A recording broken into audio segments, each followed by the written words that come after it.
सदियों पुरानी बात है। ईरान के शहर तेहरान की किसी बस्ती में एक मौची रहा करता था। ये मौची पढ़ा लिखा नहीं था, इसीलिए गुर्बत की जिंदगी बसर कर रहा था। उसका घराना 4 अफराद पर मुश्तमिल था और वो मौची घर का वाहिद कफील था। जूते मुरम्मत करने के अलावा उसका कोई मुतबादिल रोजगार नहीं था। वो बस्ती के एक बड़े और घिने दरख्त के नीचे बैठकर अपना काम करता था। वो मौची पुराने फटे बैग से लिया करता और पुराने जूतों की मुरम्मत किया करता। सुबह से शाम तक मेहनत करने के बाद ही वो इतना कमा पाता कि अपना और अपनी बीवी बच्चों का पेट पाल सके। वो मौची बज़ाहिर गरीब जरूर था, लेकिन उसका दिल बहुत सादा मगर अमीर था। वो रोज सुबह घर से आते हुए एक रोटी ले आता और दोपहर को वही रोटी पानी के साथ खाकर अपने रब का शुक्र अदा करता। उस रोटी का एक टुकड़ा वो अलग कर लेता और उसे छोटे छोटे टुकड़ों में बांटकर चिड़ियों को डाल देता। चिड़ियां बरगद के दरख्त के पास आती, चूं चूं करती, रोटी के वो टुकड़े चुगती और फिर उड़ जाती। अपना खाना खाकर और चिड़ियों को खिलाकर वो कुछ देर आराम करता और जुहर की नमाज अदा करने के बाद दोबारा अपने काम में मसरूफ हो जाता। एक दिन एक मुसाफिर अपने कीमती जूते की मुरम्मत करवाने के लिए मौची के पास आया। शक्लो सूरत से वो कोई नेक आदमी की तरह लग रहा था। उस वक्त मौची रोटी खा चुका था और उसके टुकड़े चिड़ियों को खिला रहा था।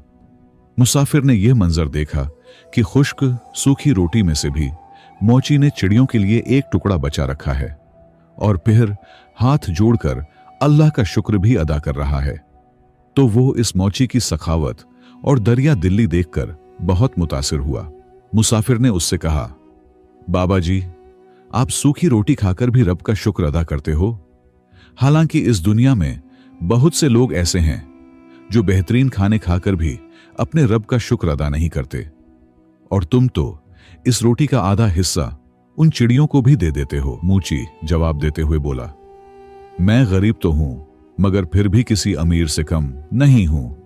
रब ने मुझे सबसे बड़ी दौलत सेहत अता की है। अगर सेहत ना हो तो इंसान सब कुछ होते हुए भी कुछ खा नहीं सकता। मेरे हाथ पांव सलामत हैं, मैं काम कर सकता हूं और फिर सब्र की दौलत भी मेरे पास है, तो मैं अपने रब का शुक्र अदा क्यों ना करूं। ये चिड़ियां मेरी पड़ोसने हैं, इनका भी हक है। मैं उनका हक रोटी के एक निवाले से अदा करता हूं और ऐसा करने से मेरा कुछ नहीं बिगड़ता, बल्कि इनकी चहचहाहट सुनकर मेरा हौसला और बढ़ जाता है। मुसाफिर ये सुनकर बहुत खुश हुआ। उसने कुरान की कुछ आयात पढ़े। मौची ने वो सारी आयात अदब व एहतराम से सुनी और कहा, इन आयात का मतलब मुझे भी समझा दें। मुसाफिर ने कहा, इन आयात का मतलब यह है कि ए अल्लाह, बादशाही का मालिक सिर्फ तू ही है। तू जिसे चाहे सल्तनत और इज्जत दे दे, जिसे चाहे जिल्लत दे दे। भलाई सिर्फ तेरे ही हाथ में है। बेशक तो हर चीज पर कादिर है। मौची ने मुसाफिर के जूते की मुरम्मत करते हुए कहा, बेटा, मैं तुमसे मजदूरी नहीं लूंगा, बस तुम मुझे कुछ आयात जबानी याद करवा दो ताकि मैं उन्हें याद कर लूं और अपनी जबान से पढ़ता रहूं। चंद ही लम्हों में मुसाफिर ने मौची को वो आयात याद करवाएं, फिर सलाम करके रुखसत हो गया। मुसाफिर के जाने के बाद मौची वो आयात मुसलसल पढ़ता रहा जिनसे उसे बेहद मोहब्बत हो गई। अब वो आयात हर वक्त उसकी जबान पर रहती। जब भी वो चिड़ियों की चहचहाहट सुनता, वो मुस्कुराकर कहता, वाह भाई वाह, तुम्हें भी आयात याद हो गईं। इसी तरह कई दिन गुजर गए, मगर अब अचानक मौची पर एक मुसीबत आन पड़ी। कई दिनों से कोई भी जूता मुरम्मत होने के लिए नहीं आया और न ही किसी गाहक ने मौची की तरफ चक्कर लगाया। बेचारे मौची के पास कुछ ही पैसे बचे थे। वो बाजार गया और उनसे उसने आटा खरीद लिया और चंद दिनों के खाने का बंदोबस्त हो गया।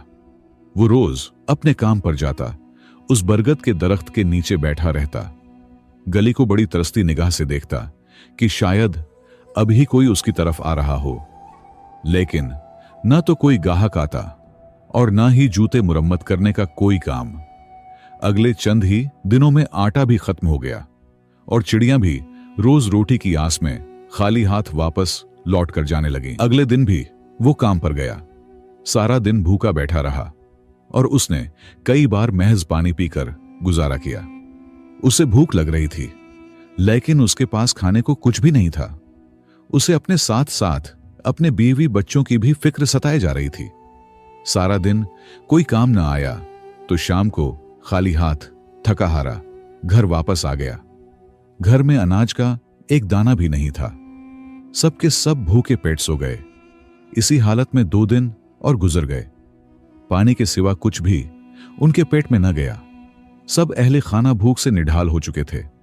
घर में ऐसी कोई चीज भी न बची थी जिससे बीच कर आटा या कुछ खाने पीने का सामान लिया जा सकता। एक शाम मौची की बीवी बहुत ज्यादा अफसुर्दा थी। वो अपने बच्चों को भूख से बिलखता नहीं देख सकती थी।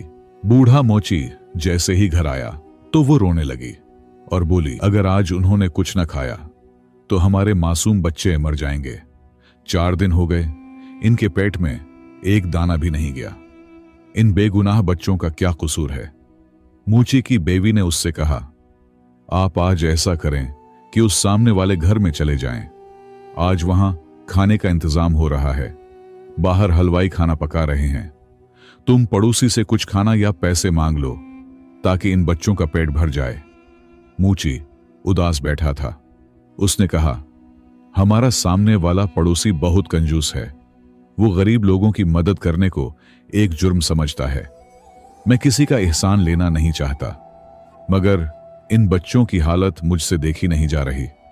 मुझे उससे कोई उम्मीद तो नहीं, मगर अगर तुम कह रही हो तो मैं चला जाता हूं। शायद अल्लाह उसके दिल में रहम डाल दे। मूची अपने पड़ोसी के पास गया, उसे सलाम किया और कहा, साहिब, मैं कोई भिखारी नहीं हूं, लेकिन 4 दिन की भूख ने मुझे मजबूर कर दिया है। मैं अपने बच्चों के लिए आपसे खाना मांगने आया हूं। अब या तो मुझे कुछ पैसे उधार दे दें, जब भी मेरे पास पैसों का इंतजाम होगा मैं आपको वापस कर डालूंगा, या फिर आप मुझे यहां से किसी बर्तन में इतना खाना डाल दें कि मैं अपने बच्चों की जिंदगी बचा सकूं। अब बच्चों की हालत मुझसे देखी नहीं जा रही। अगर आपको यकीन न आए तो आप मेरे घर आकर खुद देख सकते हैं। अगर आज भी उन्हें खाने को कुछ न मिला तो वो मर जाएंगे। पड़ोसी तकब्बुर से हंसता हुआ बोला, तो बड़ा चालाक निकला। घर के बाहर हलवाइयों को खाना पकाते देखकर सोचा होगा, चलो आज इनसे मांग कर खा लेते हैं। लेकिन तुम जैसे लोगों के साथ कैसा सलूक करना है मैं जानता हूं। वो पड़ोसी निहायत जालिम और कम ज़र्फ था। उसने बेदिली से मोची को धक्का दिया, जिसके नतीजे में वो मोची दीवार से जा टकराया और उसके माथे से खून बहने लगा। वो चकराकर जमीन पर गिर गया। मोची बेचारा चंद लम्हे जमीन पर पड़ा रहा। न उसमें इतनी ताकत थी कि वो अपने जालिम पड़ोसी से लड़ सके, न कोई सहारा था जो उसे उठा लेता। वो बेबस जमीन पर पड़ा था। और यही वो लम्हा होता है जब इंसान को अल्लाह सबसे ज्यादा याद आता है। जब वो हर दर से धुतकार दिया जाता है तो पीछे सिर्फ उसी अल्लाह का दर बचता है। उसने आसमान की तरफ देखा और आहिस्ता से कहा, या अल्लाह, मैंने कभी किसी का हक नहीं मारा, कभी किसी के आगे हाथ नहीं फैलाया, लेकिन आज अपने बच्चों की खातिर तेरे एक बंदे के आगे झुकना पड़ा। मगर दौलत के गुरूर में उसने भी मुझे जलील कर दिया। मगर मैं जानता हूं तो सब कुछ देख रहा है। मूची लड़खड़ाता हुआ उठा तो उसके पड़ोसी के नौकरों ने उसे धक्के मारकर वहां से बाहर फेंक दिया। वो बेचारा एक दफा फिर से गिर गया, बड़ी मुश्किल से उठा और आहिस्ता आहिस्ता गली में चलने लगा। लेकिन वो इस हालत में घर नहीं जाना चाहता था। उसका माथा दीवार से टकराने की वजह से बुरी तरह जख्मी हो चुका था। खैर, जैसे तैसे करके लड़खड़ाता हुआ वो गली में चलता रहा। कुछ देर चलने के बाद सामने उसे एक मस्जिद दिखाई दी तो वो मस्जिद की तरफ चल पड़ा। जब वो मस्जिद पहुंचा तो सबसे पहले अपने कपड़ों से गर्द झाड़ी, अपने माथे के जख्म को साफ किया और मुश्किल से वुजू करके नमाज पढ़ने में मशगूल हो गया। नमाज अदा करने के बाद वो रब के हुजूर रोने लगा और आंसुओं के साथ अपने गुनाहों की माफी मांगने लगा। वो रोता रहा और रोते रोते वही आयात दोहराने लगा जो उसे उस मुसाफिर ने याद करवाई थी। ऐ अल्लाह, बादशाही का मालिक तू ही है।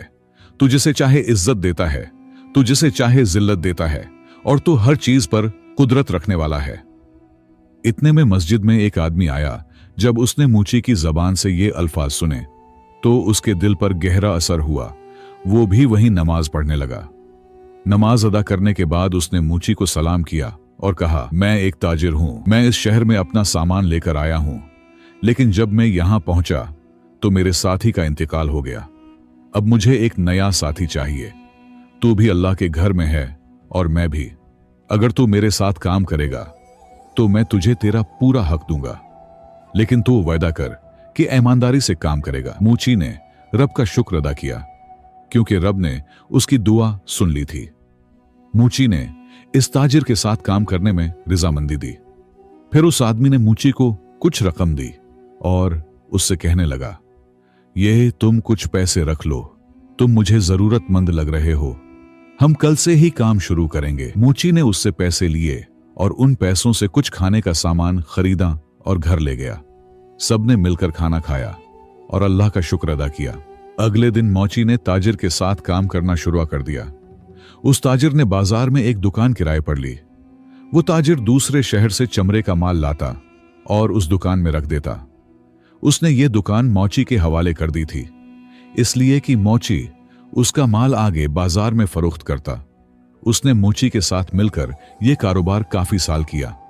इससे उसके हालात बदल गए और उसके पास काफी पैसे जमा हो गए। जब वो ताजिर अपने शहर वापस जाने लगा तो एक दिन उसने मूची को अपने पास बुलाया और कहने लगा, बाबा जी, मैंने आपसे बढ़कर ईमानदार और मेहनती इंसान इस दुनिया में पहले कभी नहीं देखा। आपका साथ होने की वजह से अल्लाह ने हमारे कारोबार में इतनी तरक्की दी है कि कहीं और रहकर मैं सारी जिंदगी भी इतना माल न कमा पाता। अब मैं अपने शहर वापस जाना चाहता हूं और मेरे पास आपके लिए एक बहुत बड़ी खुशखबरी है। वो ये कि ये दुकान मैं आपको तहफे में देता हूं। अब ये आपकी हुई, मुझे अपनी दुआओं में याद रखिएगा। ये कहकर उस ताजिर ने मूची को वो दुकान तोहफे में दे दी, क्योंकि मूची ने उसकी इतने साल खिदमत की थी और ये उसकी खिदमत और ईमानदारी का बदला था। वो ताजिर खुशी खुशी अपने शहर वापस चला गया और मूची उसी दुकान को संभालने लगा। उसे इस कारोबार की समझ आ गई थी और उसने अपने कारोबार को मजीद फैलाना शुरू कर दिया।